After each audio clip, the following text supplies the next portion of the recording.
Somebody has to put the effort into making a coal bank secure. We cannot predict when that weather conditions will all get together to precipitate this large amount of rain, but we know it'll happen again. And you know who pays it. That's the people on Buffalo Creek.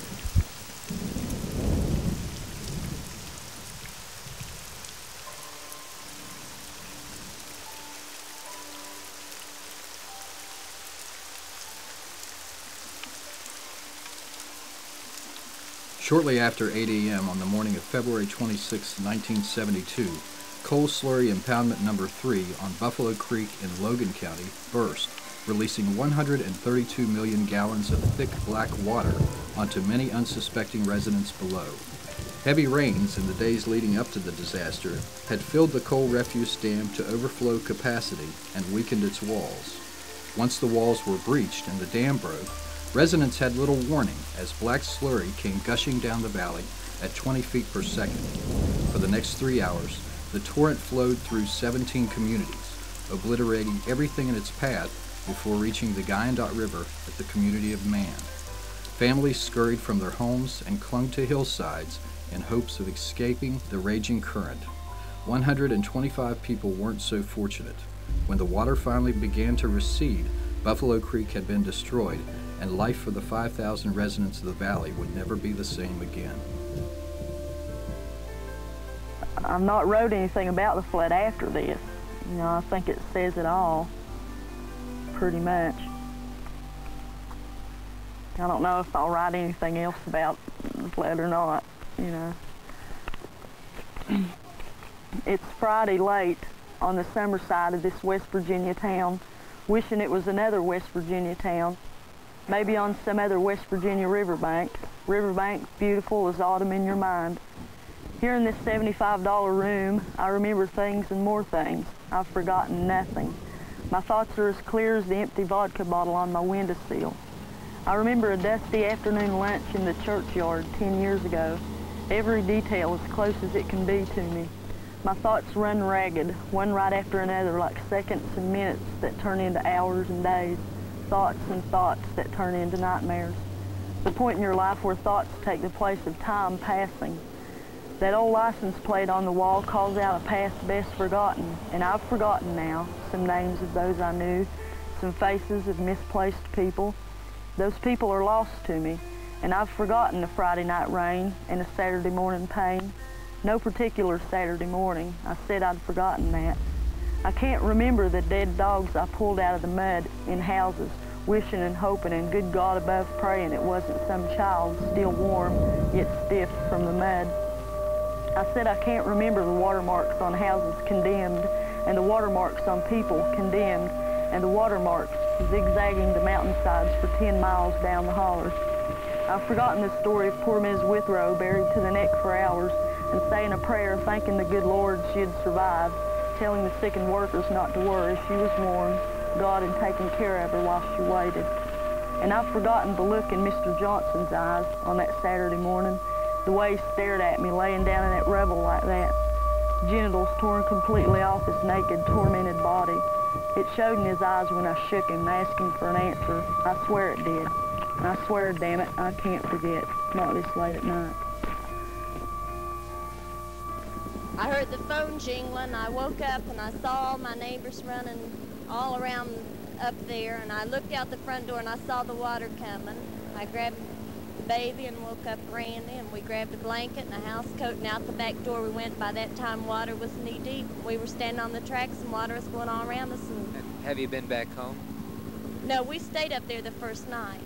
We stayed in my house. It didn't get hurt. It didn't get in the house. And a lot of people stayed with us. And next door, there was 2 houses up there.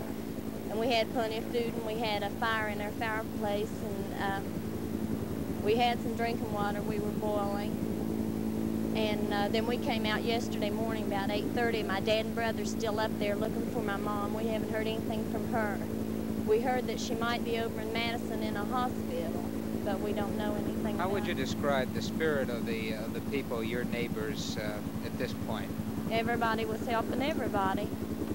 That's all there was to it. Everybody was grabbing clothing from everywhere they could find it. people were helping other people get in houses, and that's just it. I just got out of bed and went out here, and that was coming there, and we took across there and went up onto the railroad. Were you sleeping at the time? Yeah, so my wife waked me up, said there was some stuff going down out there, and we looked out and it looked like houses and all kinds of stuff. So you didn't have any warning whatsoever? No. You got any insurance on any of your property here? No. What are you going to do now? Oh, I don't know. You going to stay? Don't even know that. Is this the worst it's ever been? That's the worst it's ever been, yeah. How long have you lived here? But since I'm 27. Do you have any indication from Thursday or Friday's rains that maybe that dam upstream would break? I've been thinking that for years, ever since they backed that water up in there. They backed it up there with slate, and I figured if it ever got up far enough to come over the top of it, just the least bit of it, I'd just keep eating down and went on out. Your family got out all right? I don't know, I just didn't have enough get up about me to move on out of this holler.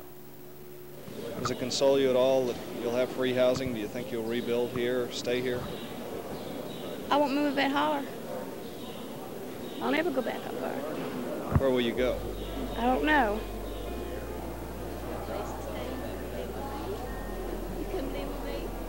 In the days and weeks following the flood, volunteers, National Guardsmen, and state police searched for the missing. Mann High School became a makeshift morgue as family members filed in for the grim task of identifying the bodies of loved ones. Shock and grief overwhelmed many survivors. Their grief soon turned to anger when officials with Pittston Company Coal Group refused to accept any responsibility for the incident and labeled it an act of God. Others directed their anger at state politicians who knew of the dangers of refuse dams but refused to do anything about them. No, I believe in telling the politicians, wait just a minute, buddy, this is a free country, and this is what we fought for, and that's what's the matter in Logan County today is people don't tell you politicians how they feel. Well, I'm glad to listen to you. No, you all just carry the people on their back and build them up until you carry them on their back and give them a bunch of political propaganda, and they elect you again and time and again. They take the coal miners' co-operators' money and elect you politicians, and you get to Washington and you care nothing about us. That's what I'm tired of. All I can say is you're speaking untruths. That's all I can say. Sir. In the coming months and years, many families suffered deep psychological trauma, struggling with bouts of depression and anxiety. The flood had become the most defining point of many survivors' lives. Residents of Buffalo Creek had not only lost their way of life, but their sense of community and security as well. I'll go back just a little bit further than the flood. I'll go back, I'll say 15 years ago. If either one of you all would have told me that I couldn't have got anything from my state, or my government would have lied to me, you'd have had me to fight. Right now, brother, she's up in limbo. I say they'll all lie to you. Every one of them will give you a nice talk, and they'll put a picture on there that, by God, you can almost see it in the dark. But it's not there, folks. The thing that frustrates me about Buffalo Creek is I come up here today and I see not the communities that I knew as a child, but sort of scattered homes, a loss of community. People face death of friends and relatives, but when also everything that was once familiar to them is also gone, the trauma is double. And I think Buffalo Creek stands as a symbol of how important communities are. I think that a whole lot of the dishonesty that went on in this creek was due to having broken promises. And turned the people's attitude. It turned their attitude, around. You know, completely around. It was really rough. People's not the same yet. No, and they'll never be the same. Very little was done to deal with the human problems which this terrible disaster had caused among thousands of people throughout the valley. The Department of Housing and Urban Development, HUD, sent in some trailers very quickly, and there was an immediate problem about where to put these trailers. The coal companies, of course, didn't want to put on land that they hoped to be able to mine. And when HUD herded people into some 13 trailer camps, it was done in a very arbitrary manner. It broke up communities. People had been ripped up by the roots and forced into what were almost concentration camps.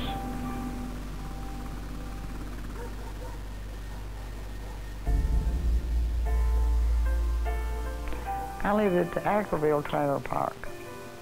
They call it the Gestapo.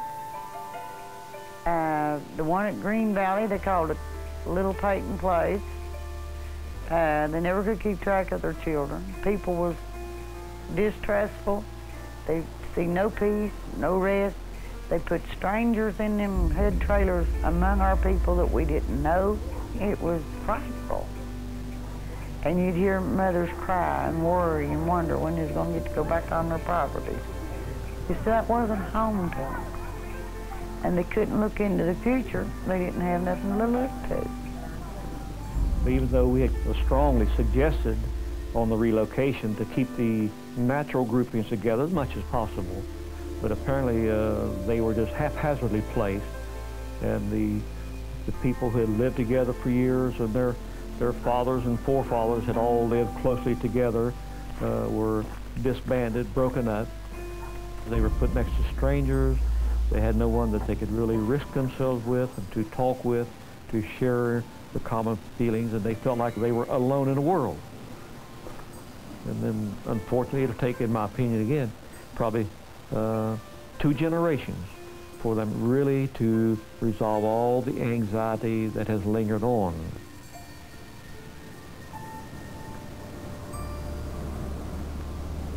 Given the circumstances, given the rains and everything, all of the various events converging again in like circumstance, I said in all honesty I had to say, yes, it could happen again.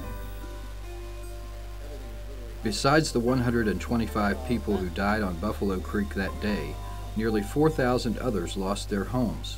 The flood also washed away more than 1,000 cars and trucks, as well as most, if not all, utility lines, roads, and railroad tracks. Much of the blame fell on Pittston, which immediately denied any wrongdoing.